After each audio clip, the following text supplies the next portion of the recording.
Pakar hukum dan akademisi menekankan bahwa pra-peradilan harus menjadi instrumen penting untuk menjamin kemerdekaan seseorang dan melindungi hak asasi manusia dari tindakan sewenang-wenang. Melalui proses yang adil dan transparan, pra-peradilan dapat menguji keabsahan penangkapan dan penahanan serta memastikan penegakan hukum berdasarkan prinsip keadilan dan hak asasi manusia. Pakar hukum dan akademisi pada Kamis siang mengadakan diskusi panel pra-peradilan dalam penegakan hukum di Indonesia. Acara yang digelar di kampus Universitas Padjadjaran di Pati Ukur ini menghadirkan narasumber yang terdiri dari pakar hukum pidana Profesor Romli Atmasasmita dari Universitas Padjadjaran, Profesor Nandang Sambas dari Universitas Islam Bandung, dan dua akademisi Universitas Padjadjaran, Dr. Soma Wijaya dan Dr. Eli Sumiati. Dalam panel tersebut membahas mengenai bagaimana pra-peradilan sebagai instrumen hukum untuk menjamin kemerdekaan seseorang dan melindungi hak asasi manusia dari tindakan sewenang-wenang. Proses pra-peradilan tidak berkaitan dengan pokok perkara, melainkan untuk menguji keabsahan tindakan penegak hukum seperti penangkapan dan penahanan. Asas praduga tak bersalah menjadi prinsip penting dalam pra-peradilan, di mana hakim wajib memutuskan apakah bukti penangkapan tersebut valid atau tidak. Melalui pra-peradilan, penegakan hukum diharapkan dapat terjaga dari penyalahgunaan wewenang oleh aparat. Hal ini memastikan bahwa setiap proses hukum berjalan sesuai dengan prinsip keadilan dan hak asasi manusia. Penilaian hakim terhadap bukti menjadi penentu utama dalam memastikan tindakan penegakan hukum berdasarkan hukum yang berlaku. Terkait dengan pra-peradilan, saya sih hanya ingin agar para penegak hukum, khususnya penyidik dan jaksa, kembali ke hitoh, ke rohnya pra-peradilan. Bahwa pra-peradilan itu dibentuk dalam rangka memberikan perlindungan terhadap hak seseorang.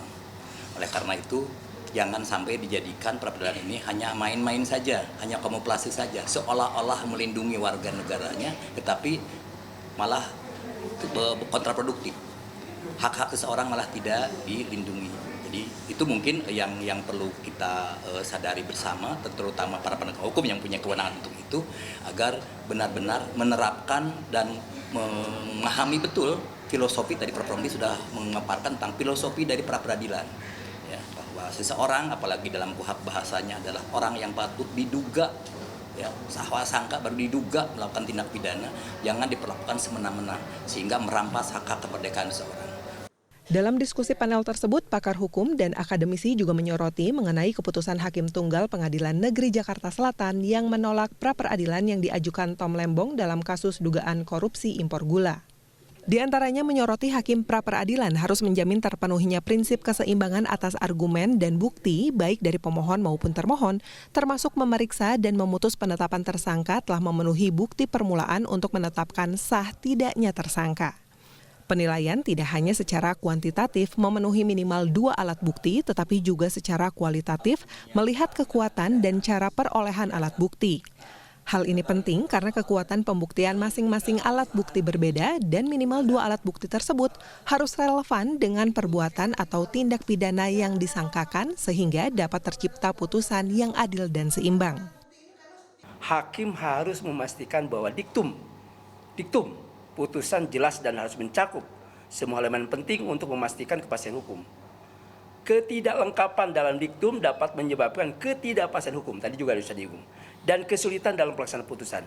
Dengan demikian, analisis ini menunjukkan bahwa meskipun hakim memiliki tanggung jawab untuk penegakan keadilan, terdapat beberapa aspek yang perlu diperbaiki, bahkan diabaikan memastikan bahwa proses hukum berjalan dengan adil dan transparan. Itu bagian penting. Nanti saya ini kan, karena kan perkara Tom Lembong saat ini juga lagi berjalan, kan begitu. Dalam peradilan dan tidak terjadi lagi penilaian secara sempit, ya justru nanti diperlukan hakim yang kapabilitas dan punya tanggung jawab moral yang bagus. Dengan adanya sistem pra-peradilan yang baik dan transparan, warga Indonesia akan merasa lebih aman dan terlindungi dalam menjalani kehidupan sehari-hari.